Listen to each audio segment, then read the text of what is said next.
We have a friend of mine today who is on the Yay. other side of the country. Yay, is right. Woo. Um, I've known him, I won't even say how many years. No, he won't.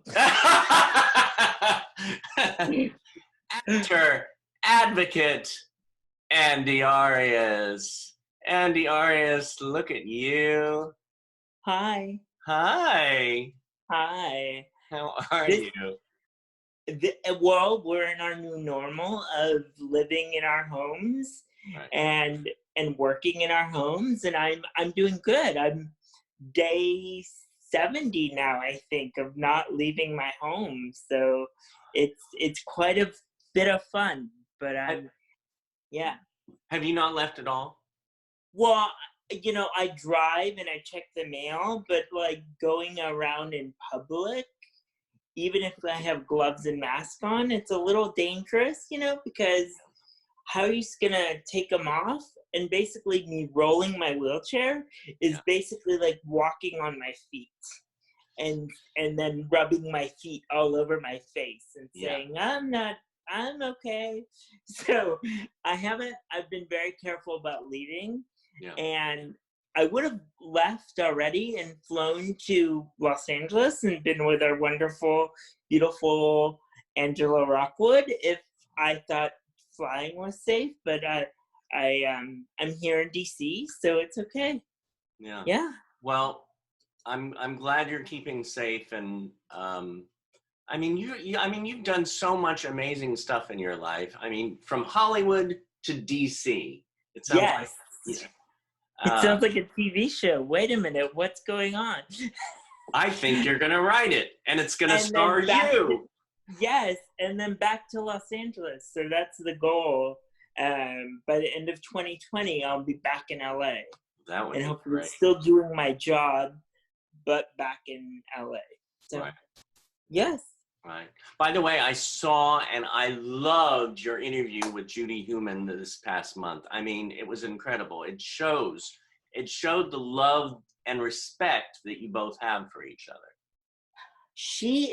I did an interview early on with her when I first got to DC, like in 2018. And I worked with Tom Hanks, and I told her right before we started filming, I said, I was more nervous about meeting you and working with you than I was working with Tom Hanks. And she was like, really? And I was like, yes, because you are everything that I want to be.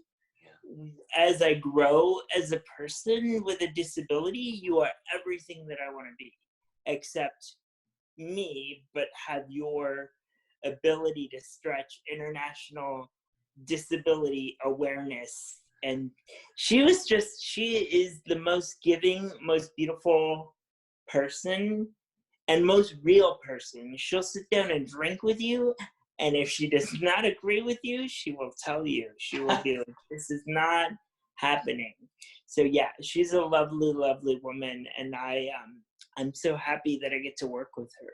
Well, she is on my top 10 list of people of all time to meet, because I mean, I saw her, of course, in Crip Camp. Yeah. Which is like my favorite movie right now and one of the best documentaries I've seen. She's just incredible. So it's so nice to hear that is amazing in person. She's a really nice person, and we can't always say that about people in Hollywood.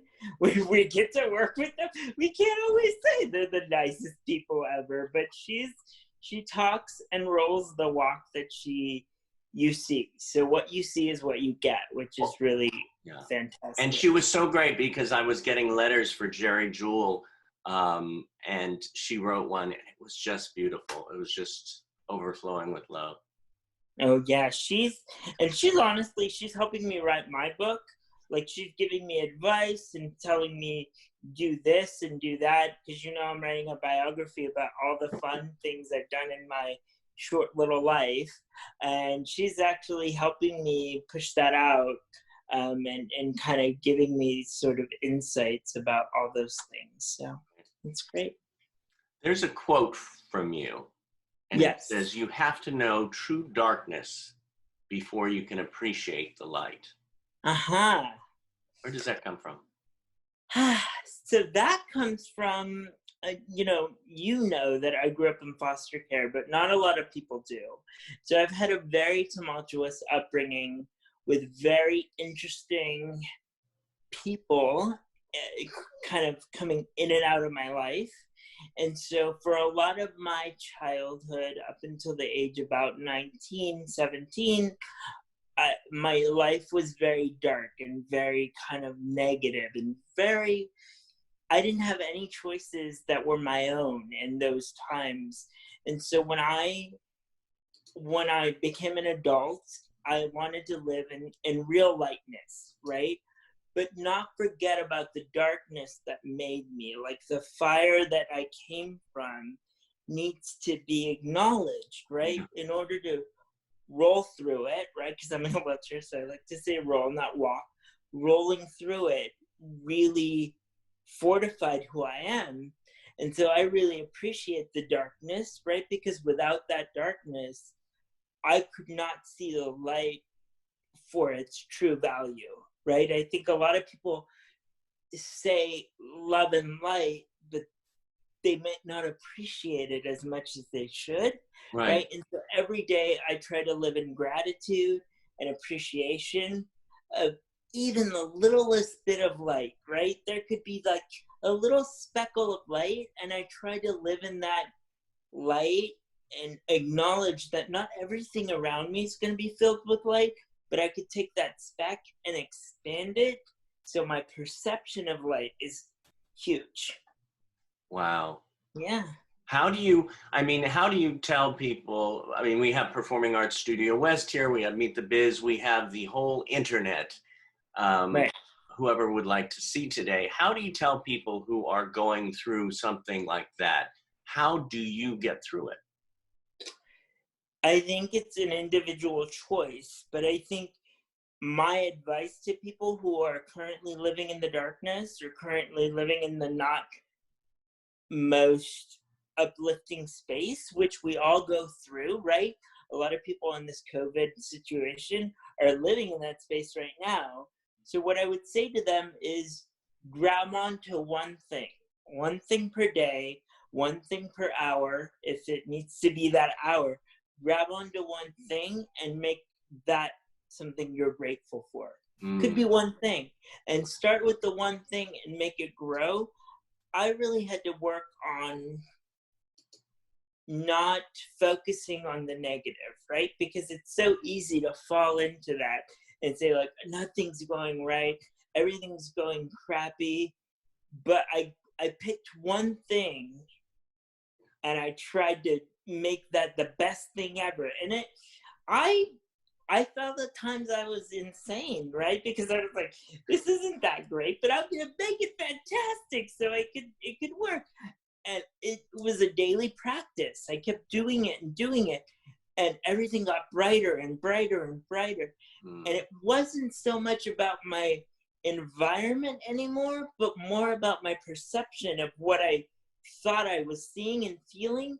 It really changed the internal to the external, right? So I wasn't looking at the outside thinking everything was negative. I was really looking inside for that light instead of looking at it in the outside spaces. And you do have a fire within you. Yes, yeah, I certainly do. Yeah, no, I am very, what do I like to say? I always get bored, not bored as in like, I don't want to do that anymore, but I always feel like I have to be doing 30,000 things to feel like I'm accomplishing anything. And I feel like that's where the fire is, right? It's like constantly going. I only sleep about 4 hours a night, so it's, yeah. How do you do that? Right? Oh my God. I don't know. I don't know. Well, I had one of those nights last night too. Yeah. Insomnia is a very interesting thing because your brain is constantly like going, but that I also try to make those negative thoughts that come late at night, I always try to put them into a positive spin, right? I Like if I'm going to focus on something, I'm going to write it down and make something out of it instead of saying that it's horrible. Yeah. Yeah. I'm going to throw out a word. Yes. And then whatever first comes to your mind. Okay. Family. Los Angeles. I haven't had a consistent family for the majority of my life. And when I came to LA and meet the biz folks and Angela and you and our beautiful friend KAREN-EILEEN Gordon, I started realizing that my family was all around me, and the people that I love were the people that were going to be there for me for the rest of my life. Yeah. And many of you know, we know the same people, and we know those people. And I think that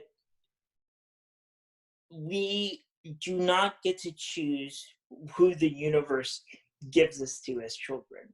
But in our adult life, we can choose to fill ourselves and be around the people that can love us the most, can be honest with us the most, can contribute to our well-being in the most beautiful way.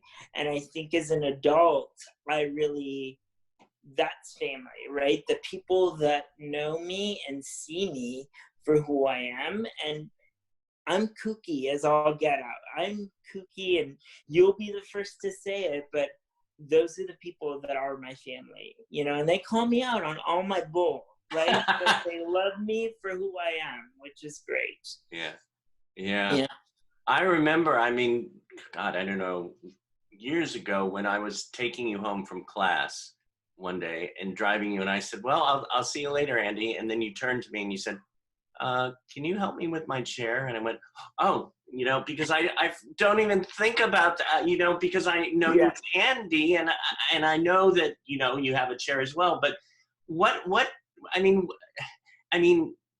don't know. Is that a bad thing? I don't know. No, you know what? It's like, you're not the only one. Several of my exes, my boyfriends, have forgotten about my chair. And Karen, actually, we were at our favorite place, the three of us favorite places, which is Disneyland, and we were in the parking lot, and Karen did the same thing. She was getting out, she had all her stuff, she had her purse, she had a big bag of stuff, and she looked at me like, what are you waiting for? And I was like, Karen, the chair's in the trunk. And she was like, oh my God. Like, I kind of love that, because it means you see me for me and you don't see me for my disability, right? And I'm very proud disabled guy, but I don't go around saying, I'm the guy in the wheelchair and my name's Andy, just like I don't go around saying, hi, I'm gay, my name's Andy, how are you? Right? So it's very like, it is what it is, but the fact that my friends, the people that I love, just see me is beautiful, right? Yeah. Because, when you did that to me for the first time, I was like, okay, this is awesome, right? This is great. Yeah, no, well, I love that. You know me, I do see, the family. So I knew that, we have that word in common, and the people within it. No, it's great. It's interesting too, it could be the opposite. Some people just come up to somebody who happens to use a wheelchair and just starts pushing them for no reason. Oh my God. Yeah. If I'm going up a hill and you see me struggling, I'm the type of person that if you want to give me a shove, give me a shove. Now, if I'm just rolling down the street and you rock up behind me, say, hey, that's not okay. But if I'm doing something, I look at it like this. If you're carrying 3 bags of stuff Right. and you're opening a door, and I'm just sitting there watching you struggling, opening the door and holding all your groceries or whatever, I'm rude for not helping you. It's the same way, like if I'm going up a hill that's like that slanted, and somebody just gives me a little shove, I'm fine with that. You know, if you want to ask, but if I'm about to tip over, please, you know, give me a shove first before I tip over. Yeah. Now, and I heard that it's good to ask somebody, may I? It is great to ask somebody, but sometimes when you're in that moment of like getting up the hill, just, you know, I've had people help me and then say, was it okay? And I'm like, yes. I'm not one of those people that, you know, if it's going to be between the back of my head and the help of your hand, I'll take the hand. Believe me. Yeah. So you're an actor. When did you want to become an actor? You know, I remember this, and Jerry's gonna laugh. I don't remember seeing anybody with a disability when I was younger on TV, and I didn't even know Jerry Jewell had CP. I thought, because you know, I was very young when I saw the reruns of Facts of Life. I didn't know what disability really meant. You know, I just knew that I was different. And when I saw Jerry Jewell on, you know, reruns, and I would see her, I didn't know she could have had any disability. I didn't even know what that meant. But then seeing other people in Los Angeles trying to do that, the Angela, the Toby, all those people, I wanted to try it too. And I remember sitting in my North Hollywood apartment, you're going to get a kick out of this. I was like, I don't want to act with a group of regular folk until I'm comfortable with my disability. And it was really through Meet the Biz and through all the other stuff that I was doing and seeing all those actors with disabilities, it really pushed me to want to be an actor, right? Before it was just a dream or a maybe, but then seeing Angela, Toby, Jerry, all those folks really working on manifesting their dreams, I was like, this is what I want to do. And I think that there's still that space that needs the intersectionality of LGBTQ, disability, and Latin, you know, all in one little package, which isn't out there yet. So I know when I come back to LA, I'm working on lots of different little projects that are going to put me out there in a different way than I was before. So. Now, are you still going to be working in the policy? Yeah. Yeah. So right now I work on disability employment policy. Can't tell you where I work, but I can tell you that I'm working in that. I'm still going to have a day job, but on the weekend, after hours, you know, there's going to be a 3-hour time difference between when I get off the clock for them and what I'm able to do in Hollywood. Right. So I'm still going to be able to do that work. And I'm probably going to be able to do it much more because I'm going to have a different kind of focus, right? Before I was just throwing, it felt like when I was in LA before, I was just throwing spaghetti to a wall and hoping it would stick. And now I feel like when I come back, I have a very strategic focus of what I want and who I want to be in Hollywood. So it's going to be very different. Right. Do you think you'll still do stand-up? Oh, God, yes. I will do stand-up. Now, did you start stand-up or acting first? What came first? I started acting first, and then I did stand-up because I heard a bunch of my friends say, if you want somebody to pick you for a comedy show, you should do stand-up because people from NBC and CBS come to watch stand-up comedians. And the reason I paused stand-up while I'm doing this policy job in DC is because DC is very small, right? I did one show in New York and I got recognized here. And it was a small show, and I was like, oh, I can't do that because I don't want to be in a meeting Monday morning and them say, oh, I saw that little funny guy Saturday, and he was talking all this inappropriate stuff. So yeah. So, but when I come back to LA, it's going to be very funny because I'm already starting to work with bookers and different things so they can start booking me as soon as all this COVID stuff is over. Right. Yeah. I'm going to throw out a name. Okay. KAREN-EILEEN. Oh, Corey. We're talking about family, and Corey, it's funny, he always felt like my grandfather in a lot of ways because he made acting real for me in a lot of ways. Like you brought the reality to acting, like it could be an opportunity, it could be a real career option, right? But when we worked with Corey together, he brought the no bullshit aspect of acting to it, and he said, no, this is who you're going to be as a real person, and you're going to be able to show this through your art. And I remember going to Corey's house. I had a big audition for a network once, and I ran to Corey's house when he lived up on Sunset. I was like, Corey, I really need your help. And he was like, what? I was like, I really want to get this part. Help me. And he took the script, and he's like, I don't know what I'm doing here. It's not about the words. It's about you. And we just sat and talked about who I was as this character. And he really broke it down in a way that made it so loving and honest.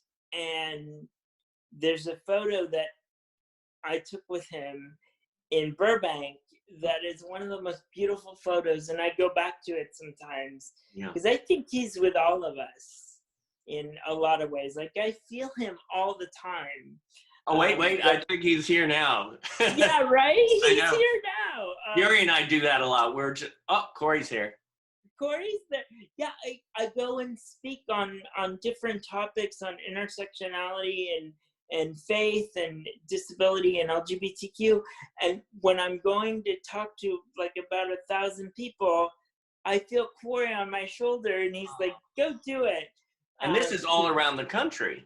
Yeah, so I fly all around the country, and I speak on diversity and inclusion through Georgetown University. So I actually have 2 jobs in DC. I work on policy, and then I'm a national recognized public speaker for Georgetown University. So that's 2 jobs here, and then I still do acting and producing and all that fun stuff because only 4 hours of sleep. What am I going to do with the rest of my time? Oh my God.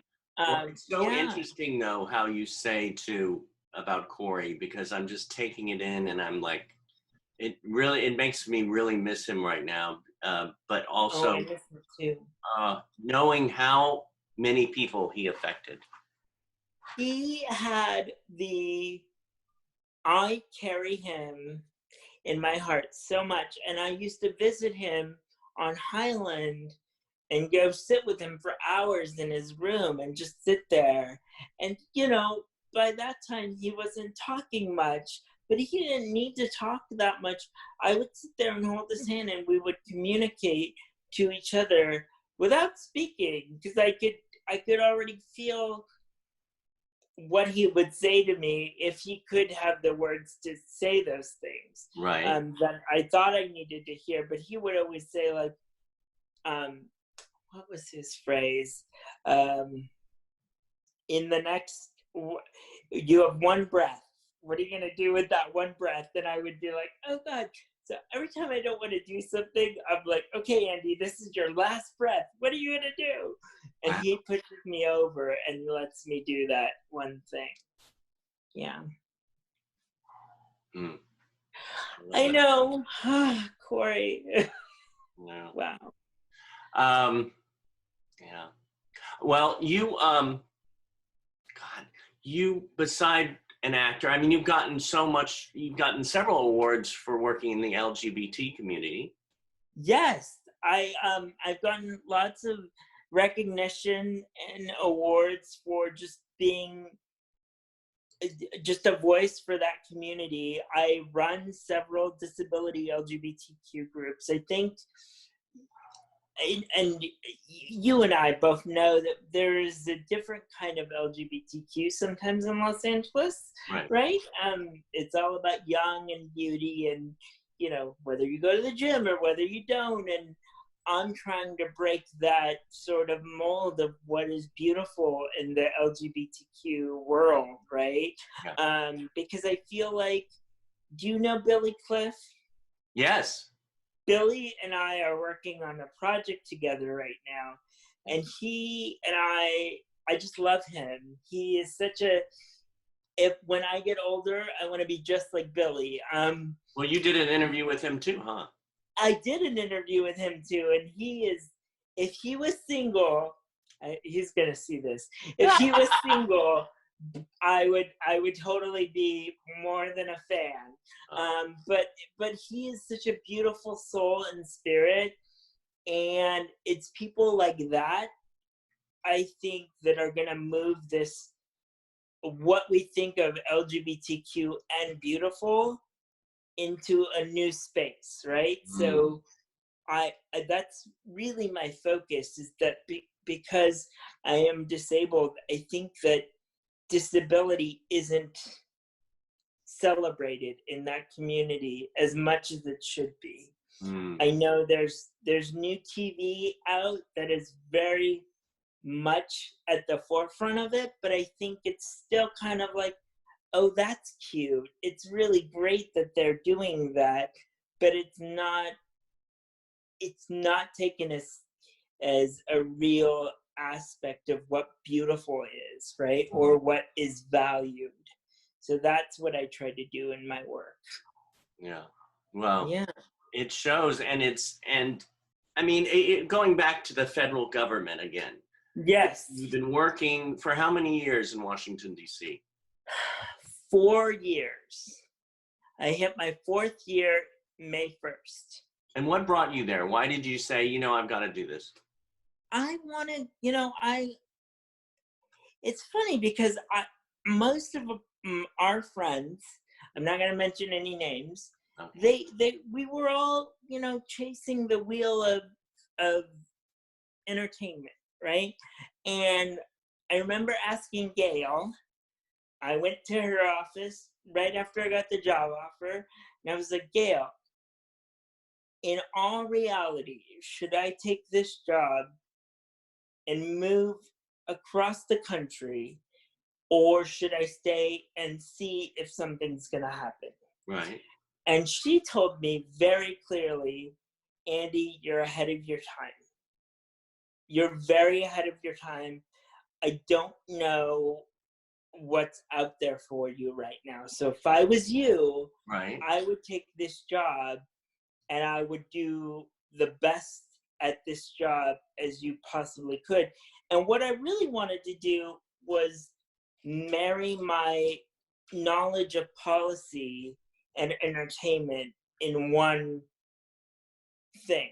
Right. Because I really think that, yes, I have a national voice now and a presence on policy for people with disabilities, but right. The way normal people are going to get it, they're going to see it, they're going to have to see it on TV, right? Yeah. They're going to have to see people on TV with disabilities having jobs, being married, having babies, having these lives that they love without apology, right? Mm-hmm. And I think we're just starting to see that. We're not really there yet. Right. We're getting there, but it's not like, it's not normal yet, right? Whatever normal is, right. It's not an everyday thing. So it's sort of, that's why I came, is because I thought Hollywood will have to be on pause. Yeah. But I've gained so much by being here, and going to an audition now when you're in congressional meetings and when you're at the White House and doing all this work, it's sort of like, oh my God, I was nervous about that audition at NBC. Why? Well, all this makes you so much richer as an actor. Yeah, if you ever need me to play a spy, I got it. No. Oh my God, right? Oh my God. No, but I'm really glad that I did it. And funny thing, everybody in DC wants to be part of Hollywood. And I think secretly, everyone in Hollywood wants to be a little bit political. So I get to live in both those worlds, which is kind of cool. Yes. Well, I see our mutual friend is here. Who's our mutual friend? Who's popping on? Say a little, disguise your voice a little. Hello, Cookie. Oh, oh my God. It's KAREN-EILEEN. Hello, Oh. darling. Hi. Oh my gosh. Hi, why can't you see me? I don't know.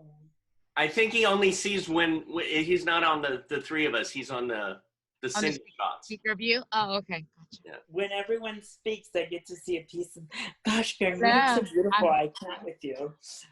This is my interview, Karen. You Oh my God. More beautiful than me. Oh You look beautiful all the time. Oh, well, I try. Somebody the other day said, Andy, you're never aging. And I said, yes, it's true. I'm a vampire. Yeah. The idea. Yeah. Andy and I were talking about Disneyland earlier. The opening. Yes, we were. I was telling him the story about you forgetting my wheelchair and running out of the car and looking Almost at me every like, time. what are you doing? I'm like halfway up the thing, and I'm like, where is he? Oh. Oh.